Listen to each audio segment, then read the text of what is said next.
Kalau ibu sendiri gimana ngeliat selama ini tentang anak-anak, apa sejauh apa sih minat anak-anak untuk sekolah gitu loh Bu? Kebetulan saya juga kan punya anak kecil. Oke, ya. Jadi karena kelamaan libur di rumah kali ya, biasanya online. Jadi Iya. ketika dia sekarang kebetulan udah mulai tatap masuk. muka, Heeh. meskipun masih selang-seling tatap Oke. mukanya, jadi kayak segen gitu ya. Mungkin udah Mulai. kelamaan libur di Masih rumah. penyesuaian ya, Iya, Bu, masih ya? penyesuaian. Cuma ya kita Mau nggak mau biasakan aja, mau biasakan nggak lagi. mau. Iya. Ada kekhawatiran nggak Bu sebagai orang tua gitu? Ada ya, karena kan biasanya dia di rumah aja, terus sekarang harus tatap muka, udah gitu kan di sekolah kita nggak Nggak mantauin, ngawasin. apalagi kita kerja kan, Betul. jadi hanya minta tolong sama gurunya ya. Saya sih percaya aja, mudah-mudahan dari pihak sekolah juga bisa mengatasinya, bagaimana mereka menjaga jarak, kebersihannya kayak gitu.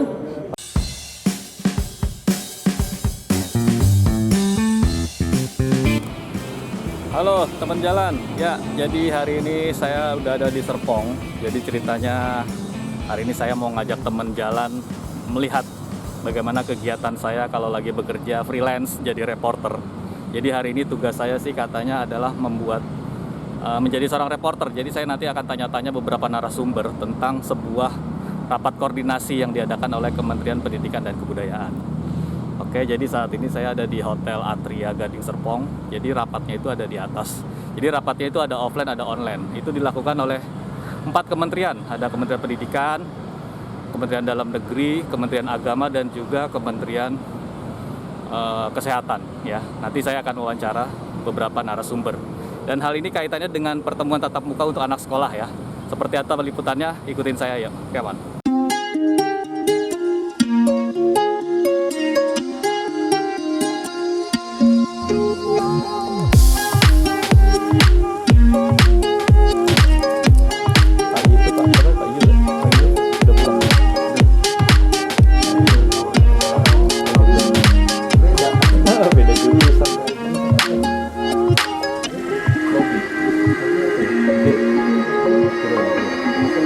Mbak boleh tahu nggak Mbak, apa namanya isi goodie bag-nya apa aja?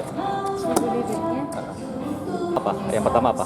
ini ada poster Oke, oh poster ya? Iya. Oh nanti buat di sekolah masing-masing gitu?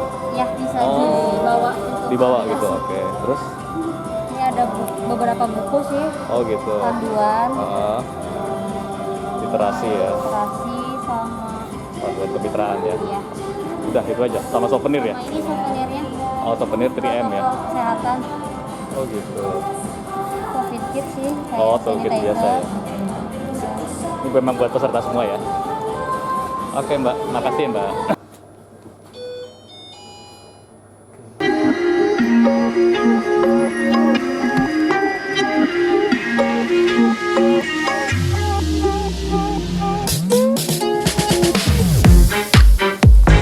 Dari UKS, Birokesra, dari kantor Kemenak, gitu ya, dari dinas pendidikan, itu berbagai komponen. Nah sekarang kita main kolaborasi.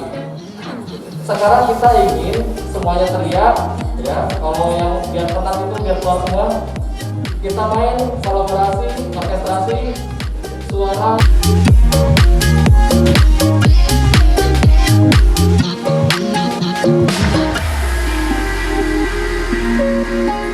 Seperti yang tadi saya bilang, jadi kali ini kita nggak jalan-jalan, tapi kita lagi kerja. Kerjanya itu ya seperti yang teman-teman tahu ya, kita itu membuat video laporan atau video liputan tentang beragam kegiatan tergantung klien ordernya. Karena saya freelancer, kebetulan ini PH temen, jadi dia minta tolong saya untuk bantu meliput kegiatan yang diadakan oleh Kemendikbud, yaitu tentang rapat koordinasi PTM dari ini untuk wilayah Provinsi Banten. Direktur Sinkronisasi Urusan Daerah Pak Kemendagri, Direktur Penanggulangan Bencana dan Kebakaran Kemendagri, Direktur Kurikulum Sarana Kelembagaan dan Ya, jadi mungkin kalau teman-teman ada yang berprofesi sebagai jurnalis biasanya mereka melakukan kegiatan liputan. Nah, kurang lebih saya seperti itu. Tapi kali ini kebutuhan saya adalah untuk membuat video laporan atau video feature tentang kegiatan rapat tersebut. Ya, jadi nanti isi video ini adalah tentang bagaimana testimoni dengan narasumber, suasana rapatnya seperti apa. Jadi visi misi dari kegiatan ini setidaknya bisa divisualkan. Itu yang terpenting teman-teman. Ya. Sekarang ikutin saya ini. Ya, mohon. Oke. Nah, sekarang Bu, ini kan ada rapat koordinasi ini sekarang lintas 4 kementerian. Kalau Ibu melihatnya tentang kegiatan ini seperti apa sih Bu untuk pembelajaran? Sebetulnya sangat positif. Oke. Karena ya itu tadi pengendalian COVID itu 3M, 3T, vaksin, dan kunci 3M ini adalah di masyarakat, khususnya di warga satuan pendidikan. Jadi kalau dengan adanya rapat koordinasi ke seluruh provinsi, jadi ke masing-masing provinsi, kemudian secara berjenjang mereka menurunkan lagi ke kabupaten kotanya, hal ini menjadi transfer ilmu, knowledge. Transfer pengetahuan secara masif, sehingga rantai informasi tentang penerapan protokol kesehatan tidak terputus. Oh gitu. Iya, Dini Ati, Dini nyambung Ati, tapi Dini iya. Ati, dari Kesra, Kesra Setda Kota Tangerang. Kesra Sekda, Setda. Setda, Ya, Sekretariat Daerah. Kota Tangerang. Kesra itu apa? Kesejahteraan Rakyat. Kesejahteraan. Oke. siap. Iya, Makasih Bu jabatannya Dini. fungsional umum. Fungsi. Abdul Hakim Eskom ya Pak ya? Iya, Jabatannya? subkoordinator. Subkoordinator, dekat saya ketik aja. Nah sekarang kaitannya data tadi Pak, ini data juga termasuk dengan anak-anak yang korban orang tuanya COVID itu ya Pak? Benar Pak? Nah, kalau data-data itu masih belum ya Mas ya. Oh, belum ya? Artian kami baru berkoordinasi rakor dengan Menko PMK yang langsung diketuai oleh Pak Menko terkait dengan pendataan anak-anak usia sekolah yang memang ditinggal orang tuanya meninggal karena COVID-19. Nah ini disinilah pemerintah ingin memberikan bantuan terhadap anak-anak tersebut. Tetapi kan informasi ini belum ada kita dapatkan.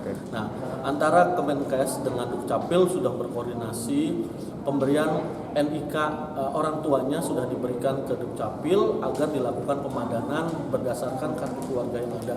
Nah kami pun Pusdatin sudah menyurati Dukcapil juga terkait permintaan data-data tersebut agar nanti kita padatkan di Dapodik, agar kita padatkan di Dapodik dan bisa memberikan flag informasi terkait dengan siswa atau peserta didik yang memang kondisinya ditinggal meninggal karena COVID-19 dan akan kita sandingkan juga dengan data kesejahteraan sosial seperti itu. Jadi memang di sini sebenarnya fenomena ini peran pemerintah, peran negara ada di situ. Iya, memang seperti itu Pak. Jadi bukan hanya peran pemerintah saja, tetapi masyarakat juga kami harapkan bisa membantu bahu-membahu terkait dengan di masa pandemi COVID-19 ini. Gitu Pak. Oke, nah ini kan kegiatan ini pesertanya dari wilayah Provinsi Banten ya Pak ya? Ya. Kalau datanya sendiri dari Provinsi Banten seperti apa sih Pak? Banten itu tadi kalau dilihat itu hasil dari pelaksanaan vaksinasi PTK ini sudah kurang lebih sekitar 50 sampai dengan 60% PTK-nya sudah divaksinasi, dosis pertama dan dosis kedua. Nah mudah-mudahan nanti kami dapat update kembali dari Kemenkes. Mudah-mudahan ini bisa meningkat dari hasil yang data diberikan di akhir nanti seperti itu. Oh, seperti itu. Kita mau tahu nih Bu sebagai masyarakat umum, kalau misalnya ada dari satu sekolah itu ada tersuspek gitu, itu penanganan pertamanya seperti apa Ibu kalau? Tadi 3T, jadi kalau misalnya suspek ini harus dikonfirmasi dulu, dites dia positif atau tidak. Jadi kalau positif itu berarti dia akan mendapatkan perawatan, kemudian akan dilakukan tracing, jadi akan lacak. Nah di situ secara otomatis sebetulnya pembelajaran tatap muka harus dihentikan, jadi 3T-nya dilakukan, diidentifikasi siapa saja yang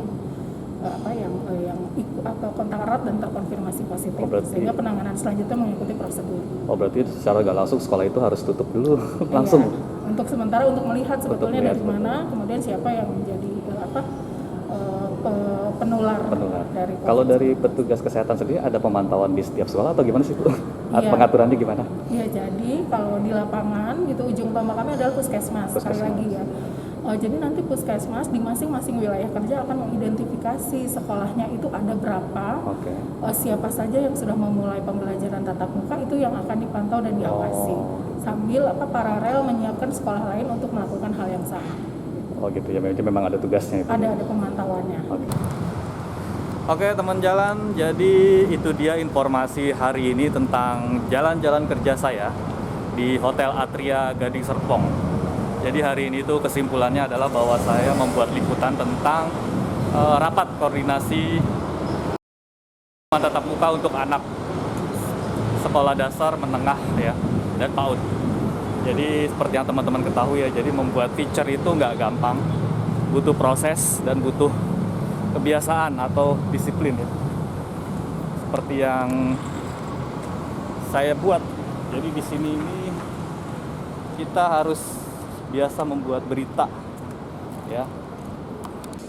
Nah ini kalau di shoot ini artisnya. Oh siap, nanti itu. Artisnya banyak tuh.